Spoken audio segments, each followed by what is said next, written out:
I know everybody's still over at Nursing Our Travel Bug, but I wanted to go ahead and get started so I didn't run over in case anyone pops on after me. Um, Today we have a story based out of Missouri. Well, sort of. The victim is from Dallas, Texas, and um, the story took place here in Missouri, and it's a crazy one. It's going to get wild when we talk about this story. Hey, Nettie. I know everybody's still over at Nursing Our Travel Bug. So, uh, but I wanted to come on and make sure that I do my time slot and don't run over anything. I do want to share out a YouTube channel. Arabelle. Hey, Lucky Dog. Productions moderator Sue and Thrifty Angela. Nettie says, cray cray. NOTB just finished. Awesome. I want to share out this channel. It is Arabelle. Hello, Christina Bell. This channel's name is Arabelle, and they have reacting to scary TikToks, pranks, Halloween party, Halloween costumes, haunted park, Halloween makeup, Savannah Ghost Tour. They have a bunch of kind of spooky content. I think that it would be fun to go ahead and check them out. And if you like them, subscribe, leave a comment, and let them know where you came from. But yeah, I'd like to send some people over her way if y'all don't mind. I dropped her link up there in the chat. Let me drop it one more time. And if everybody can check her out when you get a chance, that would be great. Let me get to the hellos here real quick. So we had MelNetteLivingFreeZipCodeless in here first, then Arabelle. I hope I'm saying that right. And we had North County Bigfoot stop in for a little bit, which was great. Haven't seen them in a while. And then we have Thrifty Angela. We have Lucky Dog Productions moderator Sue. We have Christina Bell. We have K&R Destinations, Kyle, the best cook ever. We have Fordman, aka Kenneth Oakes. Hello, hello. We have Happy Place Camping. Hello, hello. All right, so I don't know how long the story will take today, but we're going to get into it because I'm excited to do this story today. So let's jump on in. 1 second here. Oop, here we go. That one. That's the one I want. All right, does everybody see the screen? Do we see it yet? On my other screen, we don't. Okay, there we go. We've got it now. All right. Law enforcement in Dallas County has spent weeks investigating the disappearance of 33-year-old Cassidy Rainwater.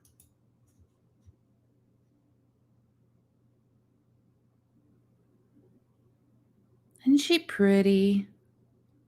She's so pretty. She has such a beautiful smile. The case, which has attracted national attention, includes incriminating photos being sent to the FBI, evidence the victim was being held captive in a cage, kidnapping charges, and a fire at the suspect's home.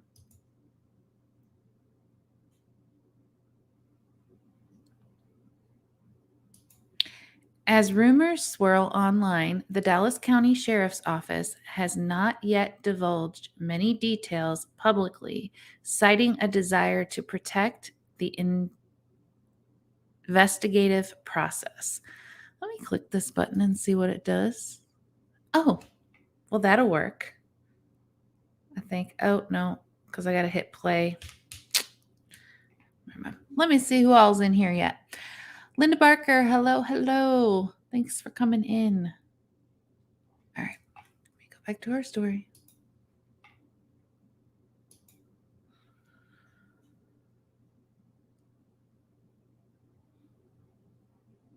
Rainwater's disappearance.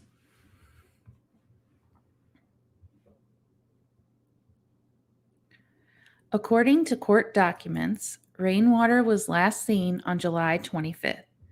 Law enforcement believes she had been staying at the rural Dallas County home of 58-year-old James Phelps. Phelps is now one of 2 men charged with kidnapping Rainwater after law enforcement says it discovered photos of a partially nude Rainwater being held in a cage on Phelps' property.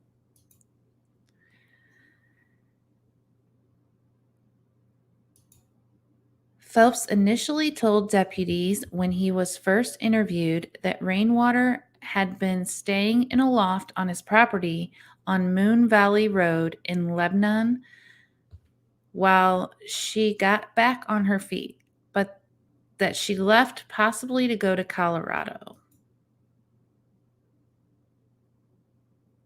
I don't know. If she's not on her feet, how would she afford all that traveling? I don't understand. Phelps also said that the last time he saw Rainwater was getting into a dark vehicle in the middle of the night. His story just doesn't quite add up.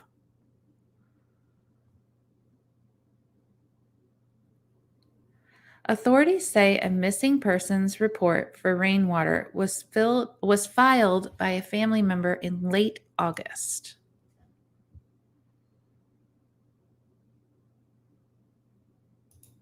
At the time of the report, investigators looked at the loft where Rainwater had been staying and noted that it looked stripped with no personal belongings of hers to be found. Let me run back over here and check on you all. Hello, Rebecca McCrae. Welcome, welcome. Hello, Tommy Travels. Welcome to the chat.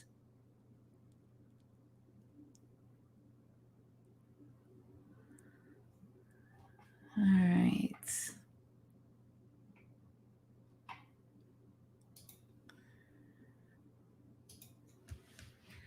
Kind of strange as she was staying there that nothing of hers was in the room. FBI tip leads to 2 arrests. A missing persons case in southwest Missouri is shaking three counties to their core after the 2 men involved in Cassidy Rainwater's kidnapping were arrested in Lebanon. Lebanon is in Missouri. So she was from Dallas, ended up in Lebanon at this guy's house. Well, let's see if this tells you how they think she got there. After interviewing Phelps in August, the Dallas County Sheriff's Office continued to investigate the case on its own until September, when it was contacted by the FBI.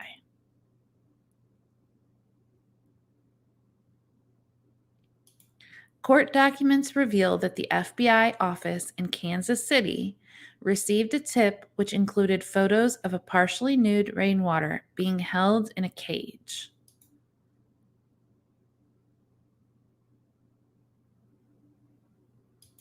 Following the FBI tip, Dallas County investigators took Phelps into custody and seized his phone as evidence. On his phone, they found several more photos of Rainwater being held in a cage on Phelps' property, court documents say.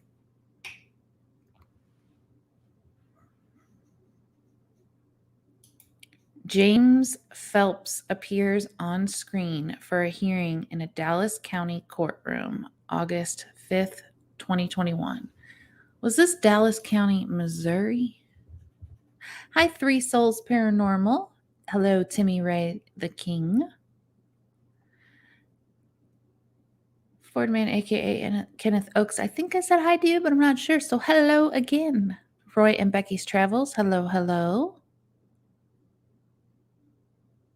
It says, Rebecca McRae, you're pretty hot. Want to go on a date sometime? That must be Roy.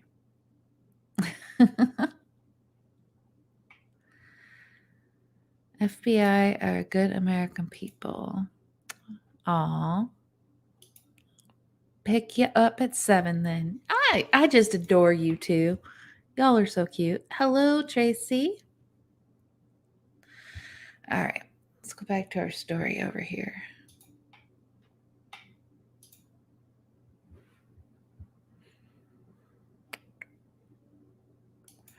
In a Facebook post announcing Phelps' arrest, the Dallas County Sheriff's Office declined to give more details about the case, citing the extreme nature of the crime. See, I knew this was in Lebanon, but I didn't know about this Dallas part.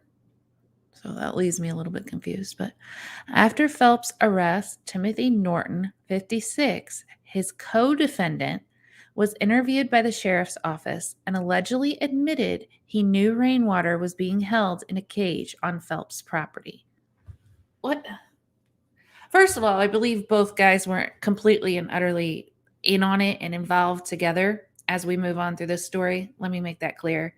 But let's pretend that this Timothy guy wasn't completely involved in it. Let's pretend for just a second that he wasn't. But he knew she was being held on the property and didn't call the police, didn't try to save her. None of that sounds normal or good. Like, why would that be what you tell the police? I don't know. Dumb criminals, maybe. Dumb criminals. Maybe. Let's keep going. According to court documents, Norton told deputies that on July 24th, Phelps asked him to come to his home and help restrain Rainwater. Norton said after arriving at Phelps' house, he did physically confine Rainwater by holding her down for a substantial period of time. So he admitted to helping restrain her too. Oh, if he don't look nuts, I don't know what nuts looks like. Right, everybody? I mean, he looks pretty nutty, huh? Timothy Norton appears on screen for a hearing in a Dallas County courtroom October 5th, 2021. Sorry I didn't have it on big screen for everybody. I'm getting used to this new not sharing my screen the same way. Norton's attorney, Brandon Twibble, said Norton denies all the allegations against him in this case. How do you deny something you admitted to helping with? We will be collecting and reviewing the evidence in this case, Twibble said. Our priority is determining what the facts are in this case, not just rumors. Both men were arrested and charged with first-degree kidnapping, facilitating a felony, inflicting injury, and terrorizing, and have been held in jail without bond since mid-September.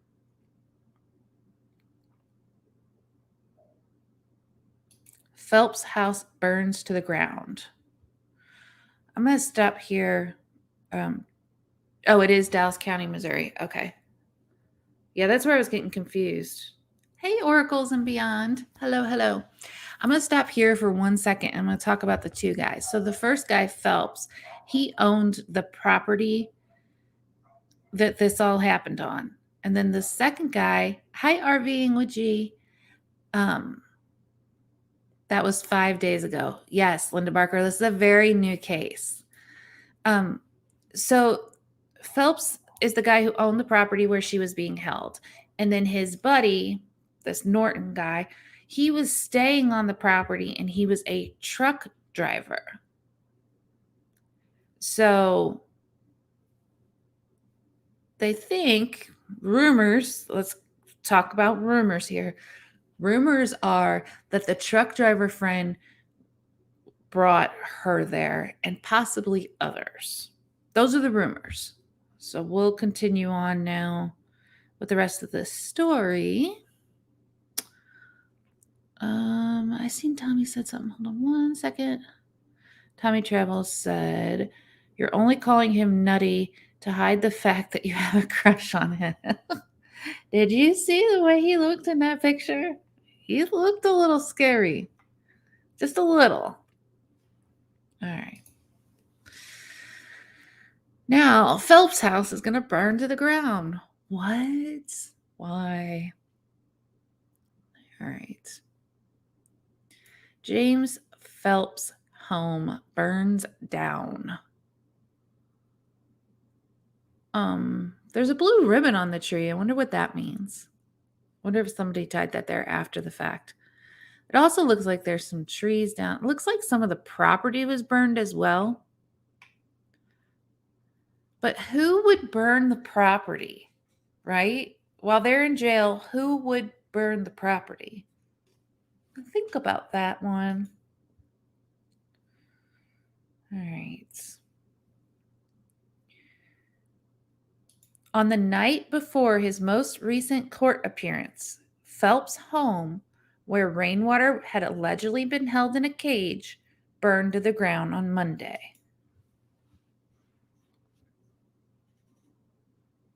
The Dallas County Sheriff's Office told Springfield TV station KOLR 10 that the fire at Phelps' home started Monday night and the home was a total loss. Conveniently, right? That's pretty convenient.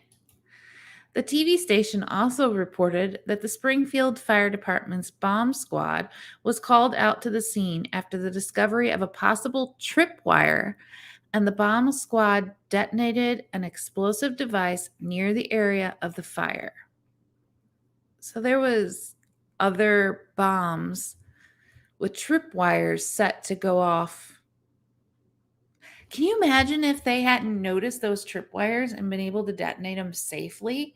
How many firefighters rushing in to stop this fire would have been injured? My word. It's terrible. Cora Scott, spokeswoman for the city of Springfield, said she could not provide any additional information about the bomb squad's involvement, only that they responded at the request of the sheriff's office. A spokesperson for the Division of Fire Safety confirmed the state agency has been called in to help investigate the cause of the fire. Whew. It is unclear how the fire might impact the investigation into Rainwater's disappearance. How it might affect it, it just shows he's more guilty, I guess. I mean, in my eyes. Tracy said, so burn down the house to hide evidence? I think so. Also, Phelps and Norton were both in jail when the house burned down.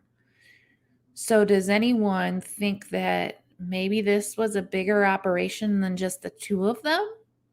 That there was more people involved in this stuff that they were doing on this property? Yeah, Timmy Ray, I don't think he's guilty of burning the house down. I think he has accomplices, people that knew what he was doing, maybe were involved in what he was doing. And once he was arrested, they were like, oh yeah, we're going to burn the house down so the evidence is gone. That's what I'm thinking. All right. Tracy says, so there's at least one more person. It would seem so. That's what I would think, is there's got to be somebody else. It didn't conveniently burn down the morning of his court appearance.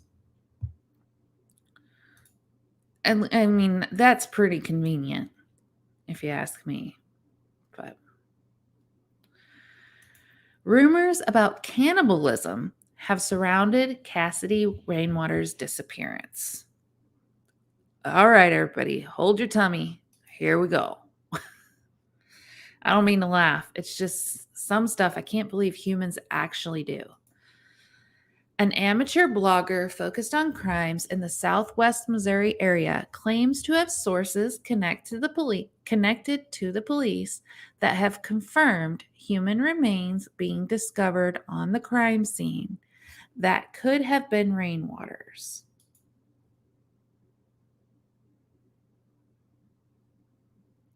Early court proceedings.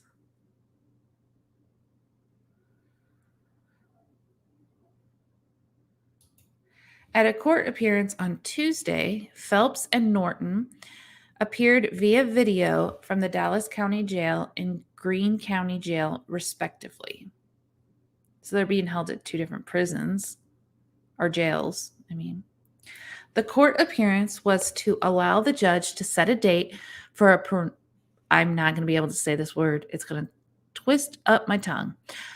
Okay, let me try again. The court appearance was to allow the judge to set a date for a preliminary I did it, hearing where the prosecutor is tasked with proving there is probable cause to believe the defendants committed the crimes they are charged with, and that the case should proceed to trial. He had pictures on his phone. The one had pictures on his phone, and the other one admitted to helping. Cassidy Rainwater kidnapping suspects. Can't read that word. Something Dallas County court hearing. Oracles and Beyond, thank you so much for sharing the video out. I appreciate it. Or sharing this live out. I appreciate that very much. Have Dallas County court hearing. Got it. All right. Dallas County prosecutor Jonathan Barker requested the preliminary hearing be set 45 days out to give him time to prepare witnesses and notify family members.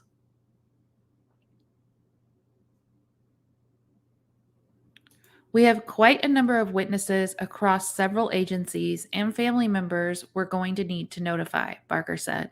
I want to make sure we get everyone here the first time. However, Phelps attorney Morris Mettler requested that the hearing be held within 30 days, citing a Missouri Supreme Court ruling that went into effect in March. Well, I'm sure that their attorney wants to rush it. The ruling requires Why is this word in here so much? The ruling requires preliminary hearings to be held within 30 days of the defendant's first court appearance if he or she is in custody. I guess that's in case you're innocent, but these guys are pretty much, they had pictures. The parties settled on November 5th at 9:30 a.m. as the date for the hearing, with Barker adding he would make a motion to push back the hearing if need be. So November 5th is when their hearing's going to be. We're going to have to follow up on this case for sure.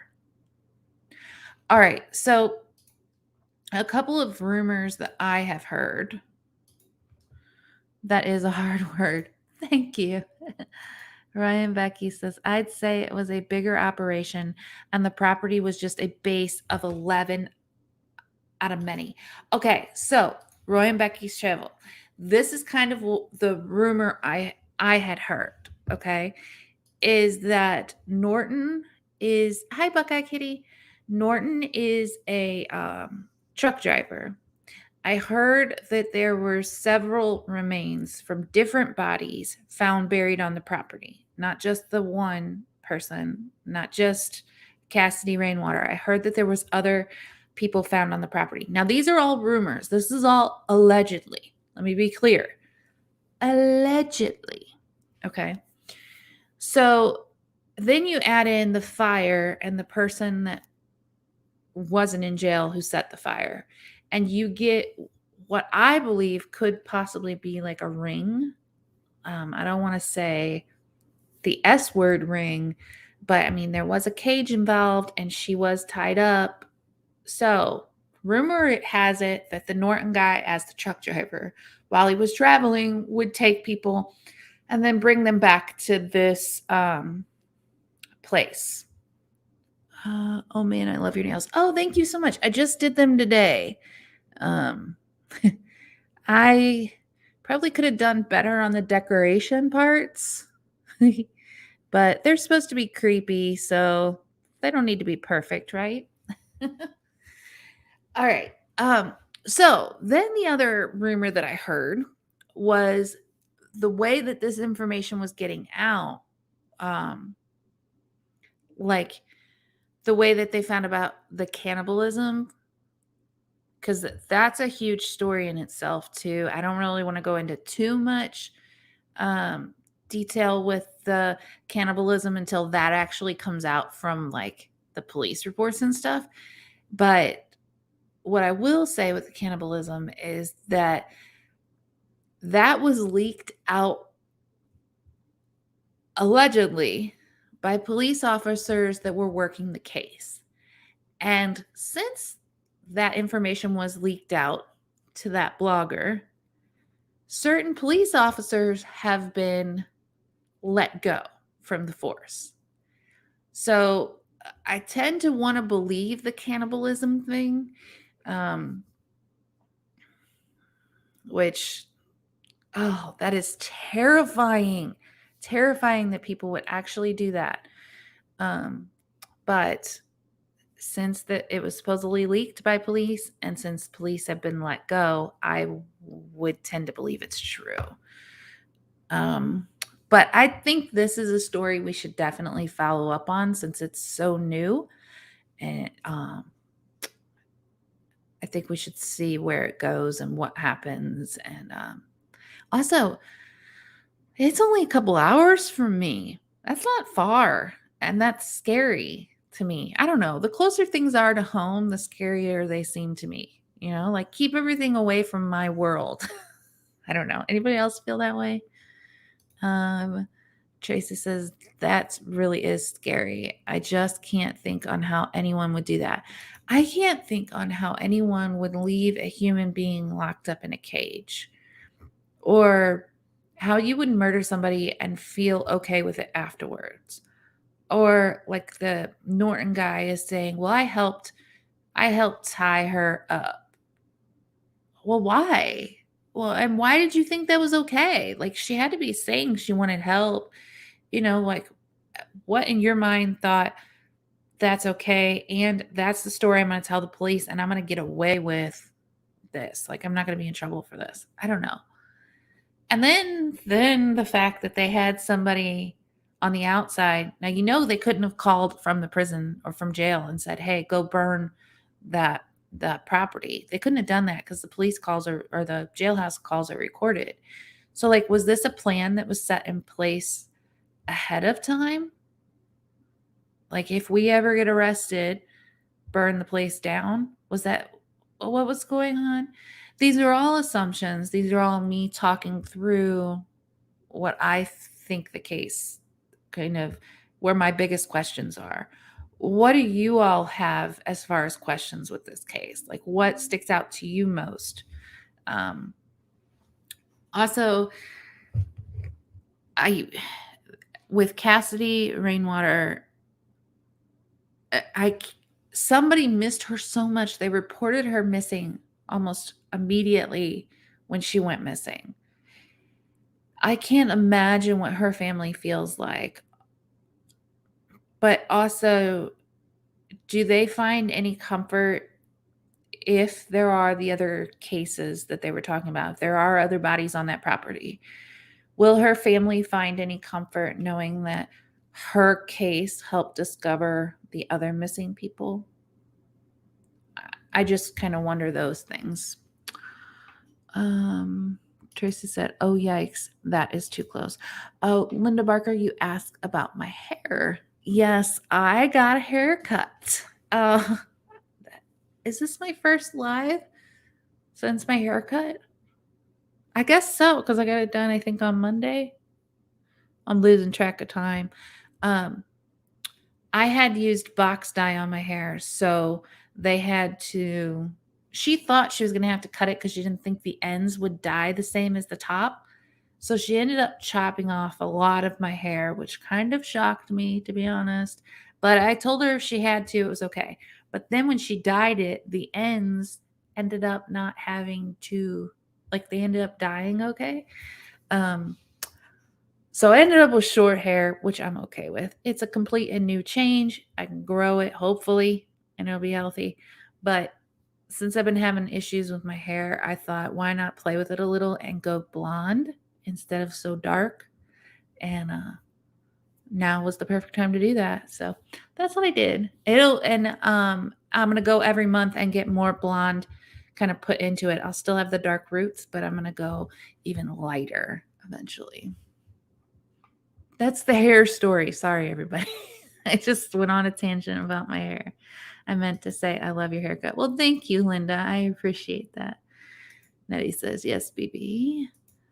Roy and Becky says, I'd say it was a backup plan to burn the property down. I agree. Also, do you think that they had the booby traps on the property already? I'm not talking about the one that burnt the house down, but the other ones. Do you think they had those booby traps on the property already? Because wouldn't the police kind of be watching the property? Also, that's another question. If they were watching, wouldn't the police watch the property after they discovered all this? And how did someone sneak on there to burn the place down without the police seeing that? That is a huge question of mine. Ryan Becky said, yes, in case the people escaped. So this is kind of, if I'm being honest, like something out of a horror movie, isn't it? Can you imagine like a horror movie where someone's kept in a cage and they try to escape and then there's booby traps and like it literally is a real life horror movie. Linda Barker, you got your hair cut last week also. Awesome. I've gotten my hair cut just like at quick haircut places and they always mess it up. Like they always cut it way too short. This lady, we discussed it. I knew she was probably going to take a good amount of length off. But I really had to put my trust in her going blonde like this from such dark hair. And I did. I had a friend of mine as a hairdresser. I asked her to do it, but she wasn't real comfortable dyeing it. But she recommended somebody that was a great hairstylist and hair dyer. And so that's how I ended up getting it done. And I put all my trust in her and I do like it. Even though it's short, I do like the short hairstyle. So Roy and Becky says, I guess this is Roy probably, but said Vietnam era. It sounds like yes. Both guys look like they kind of came from that era. Tommy Travels said, "Ha, she said booby, booby chat." Tracy says, "Oh, that is a good assumption. I don't watch scary movies for this reason." Yeah, I didn't used to watch scary movies. I do like them now. I like anything spooky. I like true crime, though, not because it mimics a scary movie, because I want to share the stories of the victims. And maybe a part of me wants to shame the perpetrators, the bad guys. And telling the story also talks about how bad they were. Maybe. Still trying to figure out why I love true crime so much. Nettie says, this was a great story recommended by PB. Oh, thank you. Yeah, I ran across it a couple of days before I talked to you, Nettie. And I was blown away by the facts and the rumors. I think I talked to K&R about it also while they were here because they live even closer to the area. And it's just shocking. It's so shocking to hear something like that happening in your home state. Roy Becky says, I watch all kinds of horror movies, sci-fi, and NCIS. Yes, I love all that stuff too. Sadly, most people do not feel remorse for their actions. That was like a really hard lesson that I learned as an adult. I didn't as a teenager and as a young adult. I didn't understand that not everybody thought like me. So my thought process is I have conversations in my head. Sorry, my chest is hurting a little bit today and I keep having to take gasp of air. I apologize if that's coming through on the mic. Um I have conversations in my head about everything. Every decision I make, everything that comes out of my mouth, it's been talked about with myself many times over. Um Nettie, wow, all I was thinking was welcome to Missouri. That's funny.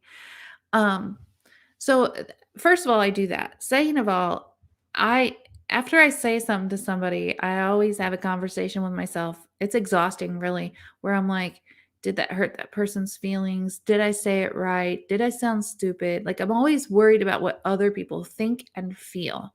And I can feel other people's emotions so strongly. So that's how my brain works. Um my brain works that way, and I thought everybody's brain worked that way. And then I started to kind of analyze some trauma that I went through and started to like do therapy and started to learn that like not everybody's brain works the same way. Everybody has different ways of thinking about things. Not everybody talks to themselves. Some people just have like no thought, no internal dialogue whatsoever. Um, which to me I thought was completely strange. That was a strange and unheard of concept. Um, so when it comes to serial killers or killers, true crime stuff, it's interesting to me because it's so opposite of the way that my brain thinks. You know what I mean? So I don't know. I went on a little tangent there again. I apologize. Let me get back up here to these comments. Tracy watches true crime also. Gotcha. I think this sadly most people don't feel remorse for their actions. Yeah, I think we should do that one day on our Sunday live. We should look up the definitions of psychopath and psychotic and all of that. And we should read the definitions of that. Because it's crazy how some of them just don't feel anything. They mimic what they see other people feeling, but they don't have any feeling whatsoever. KNR says, love how you do mystery and draws us in. Aw, thanks, KNR. If you haven't checked out my Instagram or KNR's Instagram, I got to have KNR Destinations stay at my house. They brought their house to my house and they stayed. And we got to have dinner and we got to drive around town a little bit.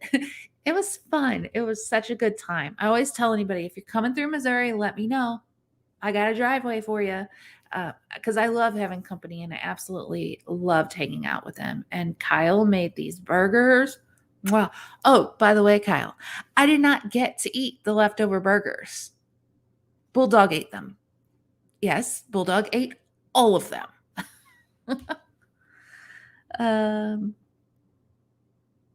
Roy and Becky says, I'm going to have to send you an email.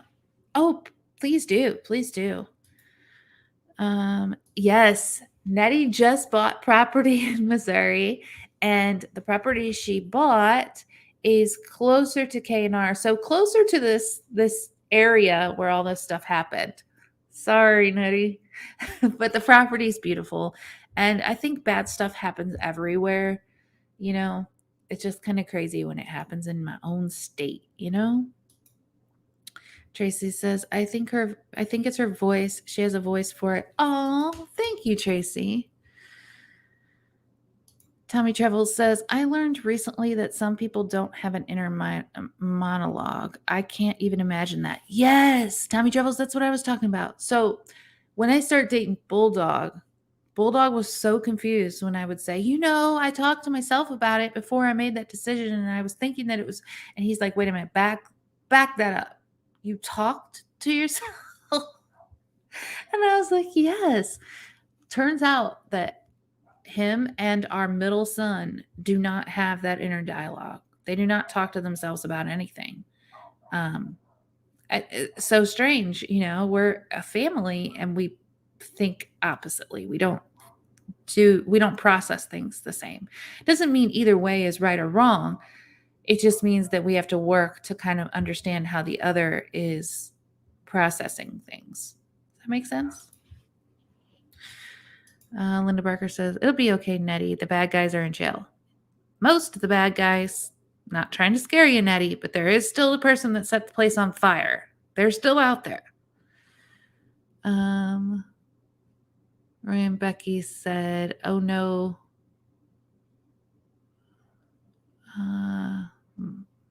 Oh no, MelNettie, better have it checked over. I think it'll be okay. I don't think it's that close. Tracy says, oh man, my voice in my head doesn't shut up. Right? That's my voice. And mine does that. Right now it's quiet because I'm talking, but as soon as I get off this live, it's going to question everything that I said during this live. Nettie said, yep. I'm always talking to myself. As long as I don't answer myself, I think we're good. Oh, I have both sides of the conversation in my head, not out loud. If I did it out loud, I would expect somebody to lock me up, do something with me. But yeah, in my head, I will have both sides of the conversation. Does that make me nuts? I have some in our family. Yikes. Kanar says, Kyle talks and answers himself. What does that mean? I do too. I don't know. I don't know if it's like when we were kids, I think teachers called it like overactive imagination or whatever. I don't think that's the thing. This isn't an imagination. This is like real talk conversations that have to be had in order to make decisions. It's so weird how everybody, like I said, it's just weird how everybody's brains work differently.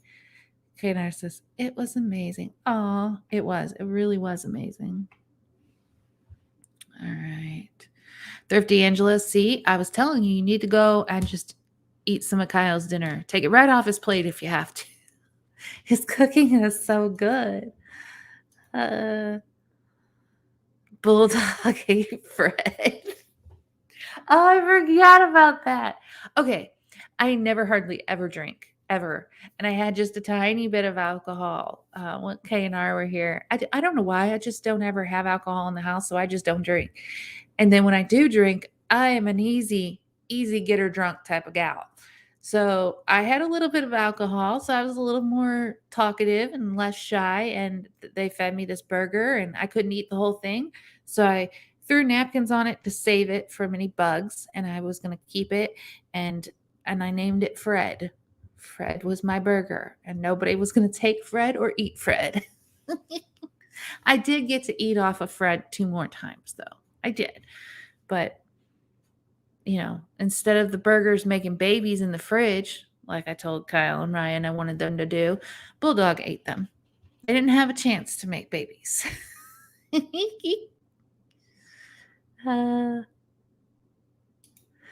Okay, I suggest you keep an eye on him. Oh, let's see. I scrolled too fast again. Sorry. Did you buy a plot of land that was burned down recently? No, it's not burned down. It's beautiful though. Kanar says, need expert advice? Ask yourself first. Exactly. All right. Those that don't feel remorse has a tech term for it. They are disconnected from that. Yeah. I think they're the people that can't feel anything, but I can't remember if the word is psychotic or sociological. It's some big word. Y'all know I ain't good with the big words, but they don't feel happiness. They don't feel sadness. They don't feel anger. They don't feel remorse. They don't feel anything. But so that they can go unnoticed, they learn those behaviors from other people, and they learn when those behaviors are appropriate. And so they act sad when they need to be sad. They act happy when they need to be happy, but it's not how they truly feel. Now, can you imagine what their inner dialogue is like if they have one?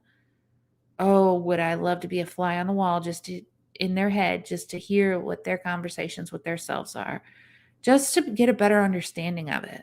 You know what I mean? If Roy listened to that voice, he'd been in so much trouble. And what's wrong with that? And I said, RVing with G. Welcome to the chat. Out loud talk. Yeah, talking out loud, I think, is okay if you're working through some things. Just maybe don't do it in front of everybody. Now I know I'm not alone in answering myself in my head, so I am not nuts. No, not at all. I think, I also think it's like a problem solving thing. Like when you had trauma in your childhood and you had to work through how to get through all that, it was like a problem solving technique, you know? Whereas when you get older and you're not in that situation anymore, you still have the way that you always did it, the problem solving. I don't know if that makes sense. I always say if that makes sense. Again, question everything that comes out of my mouth. Sociopath. Yes, a sociopath is the one that acts like that. Dead Fred. Yes, Fred is dead. I ate him several times. That sounds so wrong, but I did, and he's gone now. Get her drunk. You know what? It was just a tiny little bit of both the drinks. The drinks I had were very, very good. I think I might actually buy a couple of those to keep in the house. I need to kind of build up a little bit of a tolerance. Otherwise, like, it's a shame. It really is. I don't even know if I can pronounce that word. Alexithymia. Yeah, no, I can't pronounce that. Hey, proceeding onward in America. Okay, and then that big word is a broad term to describe problems with feeling emotions. Gotcha. All right.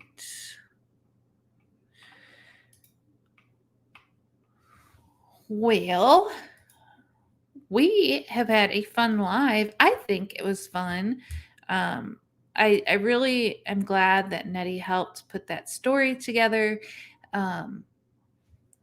Anyone that doesn't know or isn't here on a weekly basis, Nettie usually joins me up on the screen. She had a family dinner tonight, though, and I would much rather her be spending time with family. So she didn't get to join us on screen, but she did put together the slideshow for us tonight. So thank you, Nettie, very much for doing that. Anyone who doesn't have Nettie, which I think most people have, MelNetteLivingFreeZipCodeless, please jump on over and check her out. And also, I'm going to drop this link one more time. The person that I would like us all to go over, say hello, and let them know where you came from.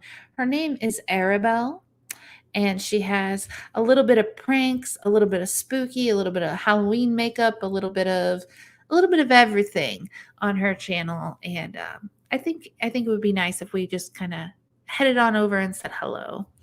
Amber's Paraworld, hello and welcome.